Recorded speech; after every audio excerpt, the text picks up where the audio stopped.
Bismillahirrahmanirrahim. Assalamualaikum warahmatullahi wabarakatuh. Alhamdulillahirrabbilalamin. Wabihi nasta'in wa ala umuri dunya waddin wa ala alihi wa sahbihi ajma'in, amma ba'du.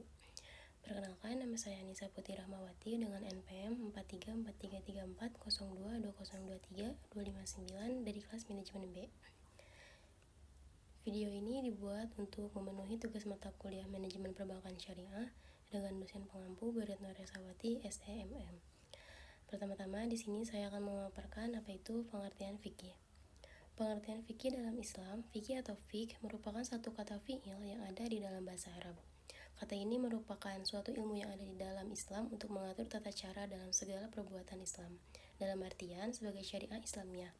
Untuk mengetahui arti baik secara bahasa dan istilah, di sini saya akan memaparkan definisi fikih secara bahasa.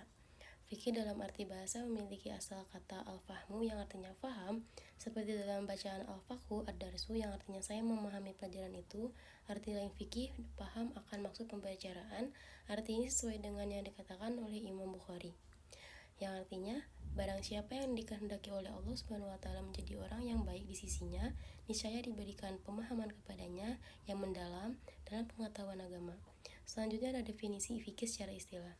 Secara istilah, kata fikih dapat diartikan dengan pengetahuan keagamaan yang mencakup semua ajaran agama, baik itu akidah, akhlak maupun ibadah, yaitu memiliki pengertian yang sama dengan syariah Islamiyah. Tetapi seiring dengan perkembangan ilmu pengetahuan, fikih diartikan dengan bagian dari syariah Islamiyah, yaitu pada pengetahuan tentang hukum syariah Islamiyah yang berhubungan dengan perbuatan manusia yang telah dewasa dan akhir balik dengan dalil-dalil terperinci. Perkembangan ilmu pengetahuan ini dikarenakan daerah Islam yang lebih meluas dan banyak cendekiawan-cendekiawan yang mampu untuk melakukan penelitian terhadap literatur muslim. Fikih ini menjadi sebuah ilmu tersendiri. Akibat dari cara istimbah dan fikih pun diartikan menjadi sekumpulan hukum syara yang masih berhubungan dengan perbuatan yang seperti yang dijelaskan oleh Ar-Jurnaji, yaitu fikih menurut bahasa berarti paham terhadap tujuan seseorang pembicara. Menurut istilah, fikih ialah mengetahui hukum-hukum syara yang amaliyah, mengetahui mengenai perbuatan perilaku dengan melalui dalil-dalilnya yang terperinci. Fikih ialah ilmu yang dihasilkan oleh pemikiran serta ijtihad atau penelitian dan memerlukan wawasan serta perenungan. Oleh sebab itu, Allah tidak bisa disebut fikih karena ahli dalam fikih karena baginya ada sesuatu yang tidak jelas. Fikih menurut istilah fuqaha, hal ini seperti di dalam Tajuddin As-Subki, fikih dalam ilmu tentang hukum syara yang sifatnya amali dan diambil dari dalil yang tafsili. Sedangkan Abdul Wahab Khalaf, ia juga mendefinisikan fikih sebagai ilmu. Ia juga mengatakan definisi fikih sebagai materi ketentuan hukum, yaitu kumpulan-kumpulan hukum syara yang bersifat amali dari dalil tafsili. Nah, selanjutnya juga ada peran-peran fikih dalam kehidupan sehari-hari. Yang pertama, pengaturan ibadah. Fikih Islam memiliki peran yang sangat penting dalam mengatur ibadah-ibadah dalam agama Islam. Dalam fikih dijelaskan tata cara sholat, puasa, zakat, dan haji. Melalui pemahaman fikih yang baik, umat muslim dapat menjalankan ibadah-ibadah ini dengan benar sesuai dengan tuntutan agama. Seperti dalam Al-Quran surat Al-Maidah ayat 6 yang menceritakan tentang bersuci yang berbunyi seperti Bismillahirrahmanirrahim. Ya ayyuhallazina amanu iza kumtum ila sholati faghsilu wujuhakum wa aydiyakum ilal marafiq wamsahu biru'usikum wa arjulakum ilal ka'bayn wa in kuntum junuban fattahharu wa in kuntum marda aw ala safarin aw jaa ahaddu minkum minal ghaiti aw lamastumun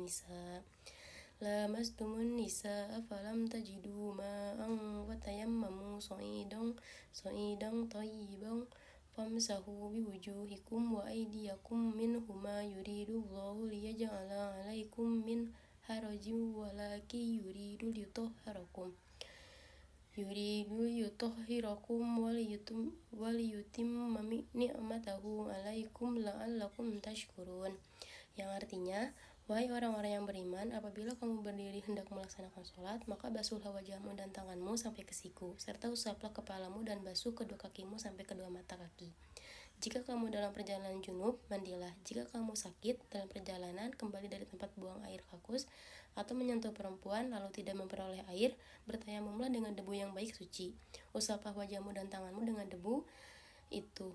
Allah tidak ingin menjadikan bagimu sedikit pun kesulitan, tetapi Dia hendak membersihkanmu dan menyempurnakan nikmat-Nya bagimu agar kamu bersyukur.